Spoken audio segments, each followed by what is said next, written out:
Okay, a legit Christmas video this time. A legit video this time. So, I was raised by a man that enjoyed old movies, and not the movies of his youth. My dad liked the movies of his dad's youth. Old movies, Turner Classic movies. Black and white movies are great, as is. They should never, ever be colorized. Jimmy Stewart and Cary Grant were two of the first actors whose names I knew.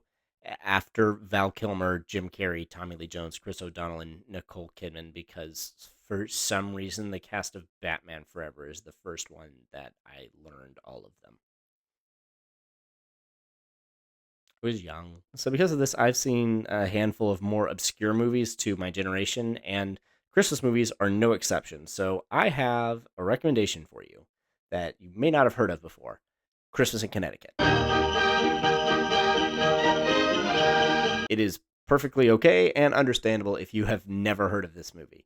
And if you have, I'm sure you can back me up in the comments. It is a hilarious, old school screwball comedy. One of those with such an insane setup that how we get into the plot is as fun as the plot itself. And the skill of that setup just shows how economical scripts used to be. So we start off, a battleship is sunk by a torpedo, leaving two sailors adrift in a raft.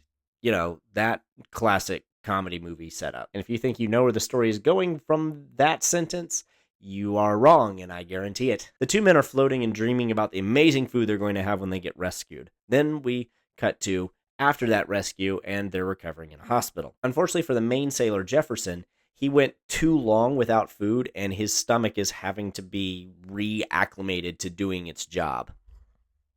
Like a union member. And that means porridge. Lots and lots of porridge. And while enjoying his porridge, he jealously notices that his fellow survivor is eating steak and mashed potatoes and asks how he's pulling that off. That guy says that it's simple. The old Magoo. You just convince your nurse you're in love with her and she'll get you whatever you want.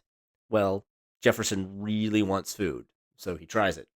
And it works. But he doesn't want to hurt the nurse. She is an absolute sweetheart, so he tells her he's not at all interested in marriage so that she'll back off. And he says that this is because he's never really lived in a real home and he likes living adrift and doesn't want to settle down. So she should, not get her heart set on him. So now do you think you know where the story is going? No, you are still wrong. The nurse has a plan to show him the joys of domestic life.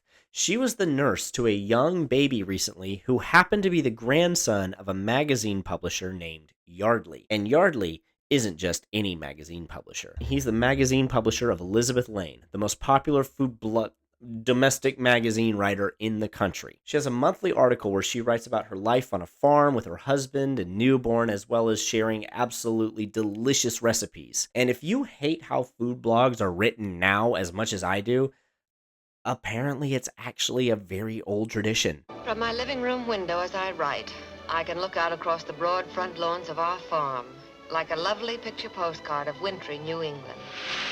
In my fireplace, the good cedar logs are burning and crackling. We just stopped to go into my gleaming kitchen to test the crumbly brown goodness of the toasted veal cutlets a la Connecticut in my oven.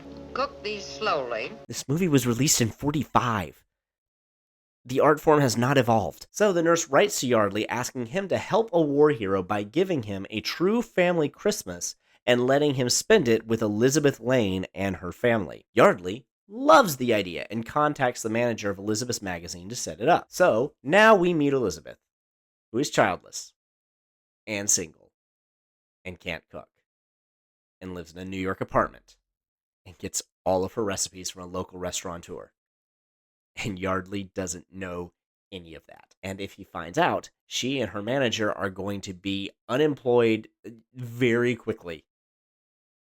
In 1945. That's not a time you want to be unemployed. So she tries to get out of it by telling Yardley that her baby is sick, so she can't host the sailor. Yardley dismisses the illness and insists that she do so. Whooping cough, that's not contagious to adults. My grandchild had it, not at all serious nowadays. Then Yardley finds out that his daughter has a very healthy Christmas menu planned for him, so he invites himself to Elizabeth's Christmas as well. This pushes Elizabeth to do something drastic. She's had a suitor in her life for years. All you want to do is to propose to Liz again, and I'll do it for you and get just as good a no for you. That she realizes owns a farm in Connecticut. So she finally accepts his proposal so that they can host Christmas at his house for Jefferson and Yardley, and then she brings in the restaurateur to do the cooking. Jefferson arrives, and he's very handsome and charming. madcap hijinks ensue. All of that is set up in less than 30 minutes, and nothing feels rushed. As you can see, the plot is insane. There is nothing believable about this nonsense. But what really sucks you in is the characters.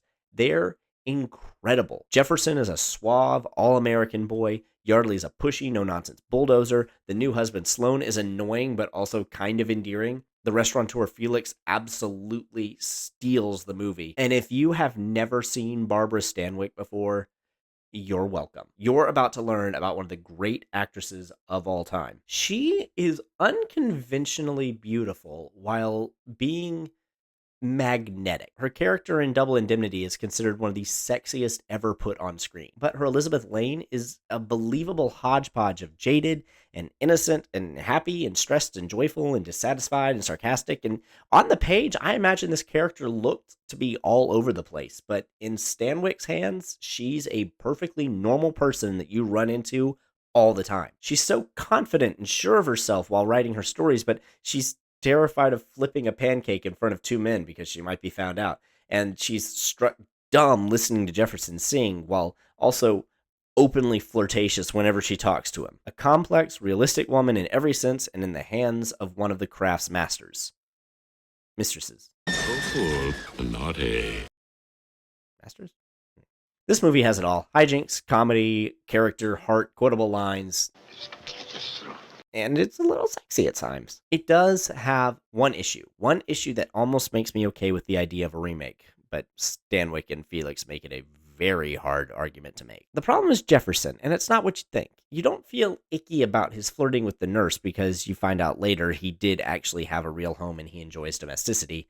He was just trying to keep the nurse from thinking he'd ever propose, so he didn't lead her on. Now, the problem is when Elizabeth flirts with him, because he flirts back.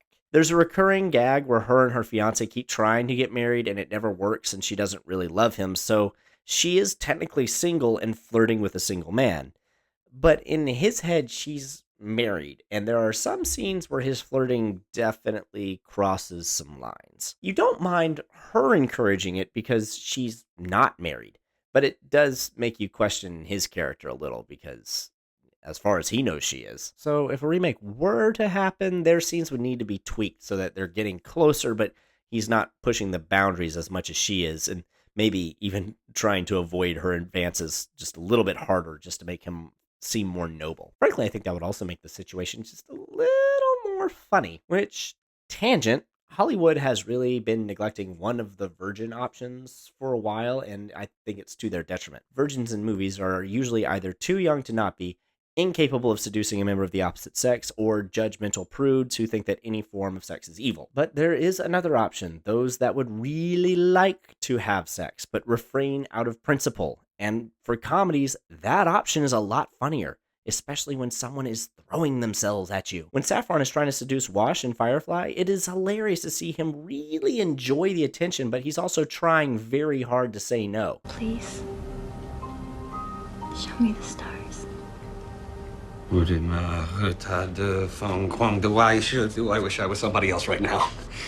Somebody not married, not madly in love with a beautiful woman who can kill me with her pinky. I've been too forward. No! Well, yes, but I actually like that in a woman. But that is neither here nor there. This is a great Christmas movie. I'd recommend 10 or older because it's all about dialogue and that's harder for younger kids to stay engaged. But it's a great date night Christmas movie. As always, check Real Good to find where you can see it. You'll see me next time if you subscribe. Merry Christmas.